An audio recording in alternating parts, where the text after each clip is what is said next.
your trash Let's Plays. I'm your host, 8-Bit Britt. This video was kind of a request by a friend because she really wanted me to see me go ham on this Spongebob game. So we doing this, I guess. I got my brother helping me record because I can't hold the phone and rage at video games at the same time. So yeah, let's start this. So we put the disc in. So this is Spongebob Super Sponge. It's a PS1 game from 2001. Yeah, 2001. Very late 2001 at that, so this is a very late PS1 release. In retrospect, this game was made when Season 2 of SpongeBob was halfway through, so this is like a real throwback game. Like a real throwback.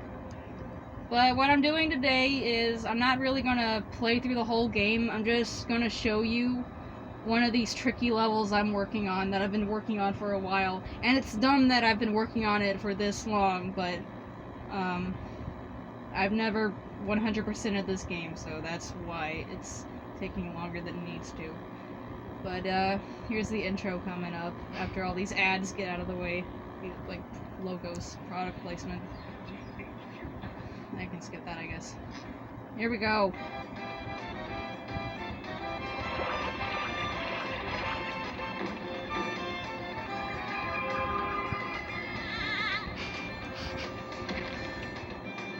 That terrible clip art SpongeBob gets me every time. I know. I mean, thankfully, there's nothing happening in the intro anyway.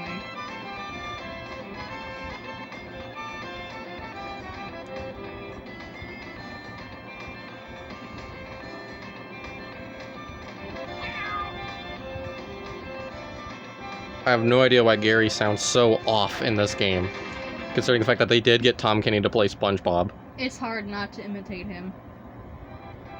Alright. I already have a load on here, obviously. The loading is really weird in this game, but it's fine.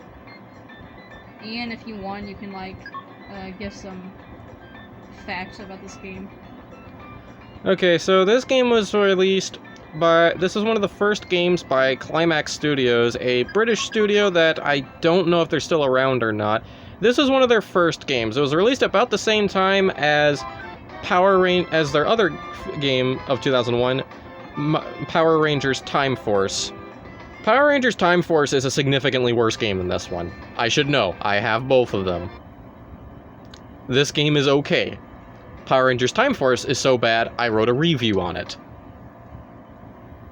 If you're interested in that, go follow Ian on GameFAQs at Cyan Root. Anyway. Well, you can plug in your channel if you want. I'm not going to. So this level, it's the first boss level in Chapter 1, yet it still remains to be one of the trickiest levels in the game. Not as bad as later levels that I haven't tried yet getting 100% on, but I'll get to that eventually. Because this game's difficulty balance is so out of whack. Just to give you a perspective of how hard this is, I'll demonstrate just how this game works. So these spatulas, there's 100 in each level, but it's also your health. It basically works on Sonic the Hedgehog Ring's health system. So when you get hit, they all fly out. You could catch all of them if you... Man, I can't speak today. You can catch all of them if you want, but that's easier said than done. It's better to just restart. Let's see how bad I messed this level up. I'm not gonna bore you guys with repeating the level over and over again. If I mess up early, you'll see like maybe 3 tries at max. But I will at least try to get through the level, just in general.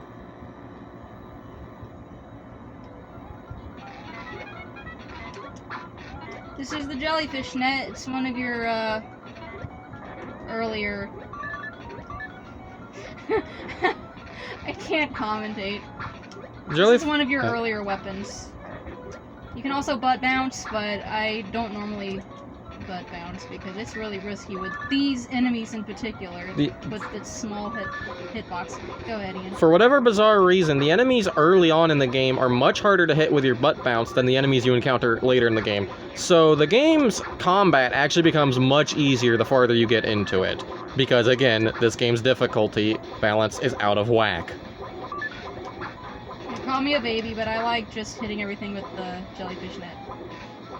When you have gotten close to the end of the stage and all your 90 spatulas fly out of you for the 5th time, you'll understand. I have lost my run to crabs. I would rather not have to go through that torment. Especially these yellow things up here, they're the worst. You can't see it on camera, but they sort of home in on you once they see you. They'll duck down. Uh-oh. They'll duck down and then make a beeline towards you really fast or really hard to dodge. It's kind of insane. Another quirk about this level is you're not supposed to be in the road. You're supposed to take the rooftops where all the flying enemies are. Because as you can see, if you drop down in the street, you're going to get hit by a car and you can't hit the cars. They're invincible. SpongeBob doesn't have his driver's license, so he doesn't know how to stop a car. Yeah.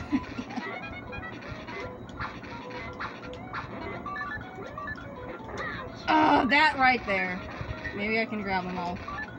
Nope. Oh, okay. This is going beautifully already. So I guess another tidbit about this game. So, in addition to getting a Greatest Hits reprint in 2002, this game mysteriously got reprinted a few years under incredibly bizarre circumstances. One of the very few games that you can still purchase for the PS1 in physical form, brand new, from an official retailer is Final Fantasy VII. But a few years ago, there was a bizarre misprint where when you put in Disc 3 of Final Fantasy VII, instead of going to the final confrontation with Sephiroth in the last 2 hours of the game like you expect, instead, it boots to SuperSponge. You what? There are at least 3 known copies of this misprint to exist. And it's just so hilarious how you're 70 hours into an RPG and that happens. The boy, he arrives. This is my dog, Lotus. He's here for support. Mwah. He's such a good boy.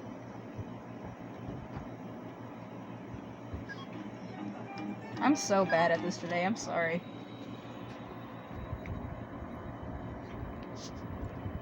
A few moments later. If I mess up any more times, I'll just play the level normally. In order to give you an idea as to what the rest of the stage has to offer. You see that? Because she hasn't actually gotten to the really bad parts of this stage yet. These enemies aren't hard. They're just annoying when you're trying to get everything. You essentially have to do these levels no-hit runs. Yes. You essentially have to do these levels perfectly. In any normal game, none of the the levels within like the first chapter of the game should be amongst the hardest to get 100% completion, but this is not a very well designed stage. Yeah.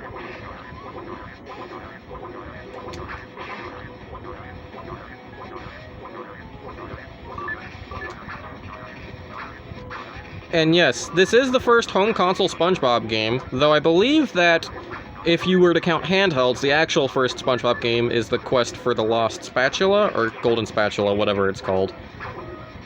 It is also a side-scroller. This game also has a Game Boy Advance port. The Game Boy Advance port has quite a few differences. It has all the same levels, but there's a number of differences, and some people say the Game Boy Advance version is a little bit more polished.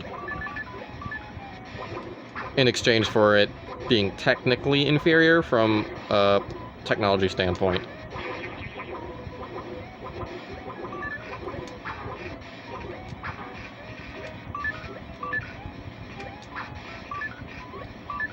So these jellyfish do not hurt you.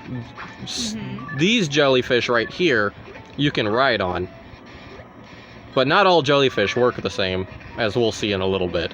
Yeah.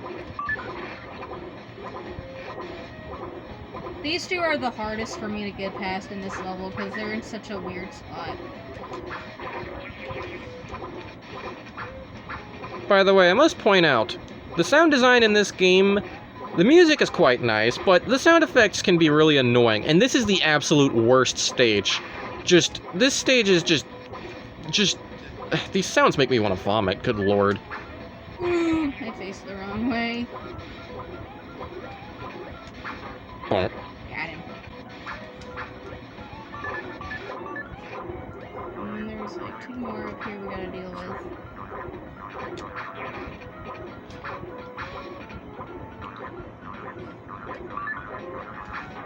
Ooh, get him.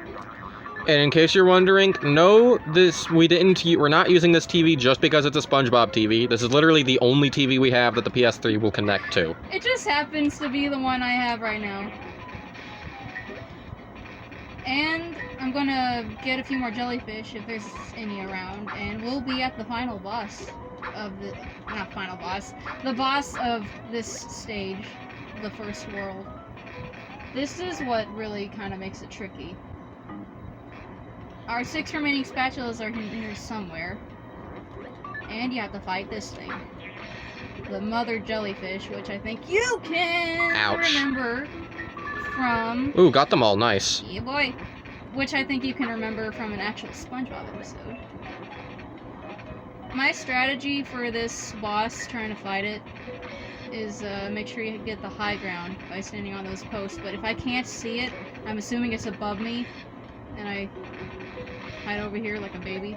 Always make sure you have the high ground, otherwise it's over, Anakin. Ooh.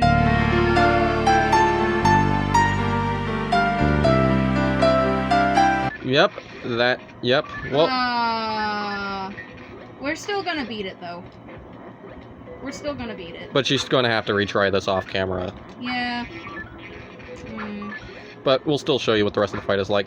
Apparently this boss is super random and hyper aggressive in the Game Boy Advance version.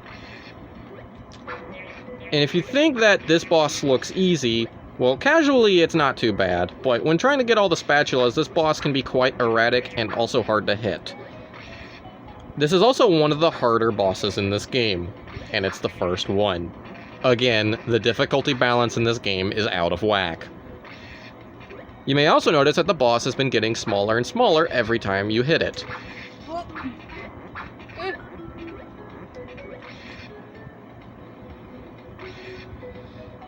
This boss's description says that maybe the monster is scared of jellyfish. This is basically just them admitting that they had no idea as to how to really make this fight work without giving you some later power-ups, so they just decided to do an ironic joke, I guess. Throw jellyfish at the mother jellyfish. Whoa. Ah, man. I keep running at the jellyfish.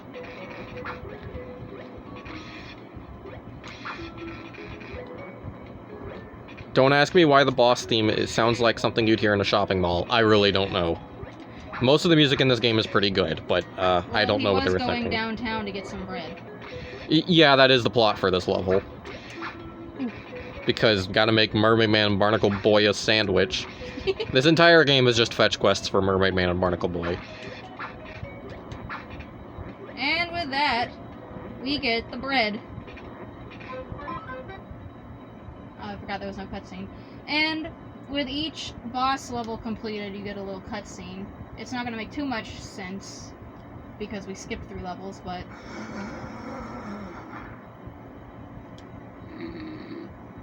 The audience's reaction to our commentary. I'm ready.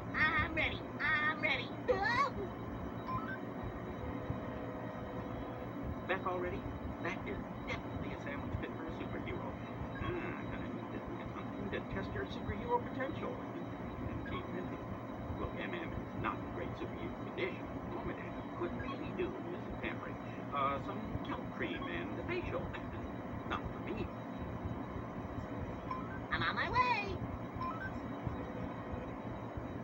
And like the naive boy he is, he storms out into more danger. This time going to the center of the earth. Yeah, to get stuff for Beauty his favorite products. heroes. And this is basically the whole game. By the way, I should mention Chapter 2 is probably the hardest chapter in the whole game, overall. It's pretty bad. This game has 5 chapters, and for some reason Chapter 2 has the hardest stages. Again, this game's difficulty balance is out of whack. You can see I've gotten 100% on some of these levels, but yeah, I'm slowly working my way there. Slowly. Well, I think that about wraps up this run. I'm going to try to continue working on this off camera. I got the blisters to prove that I've been working at this for a while already, but if you found this interesting, then cool. If not, cool. Thanks for sticking by this long, and I'll see you guys later. Bye. Bye.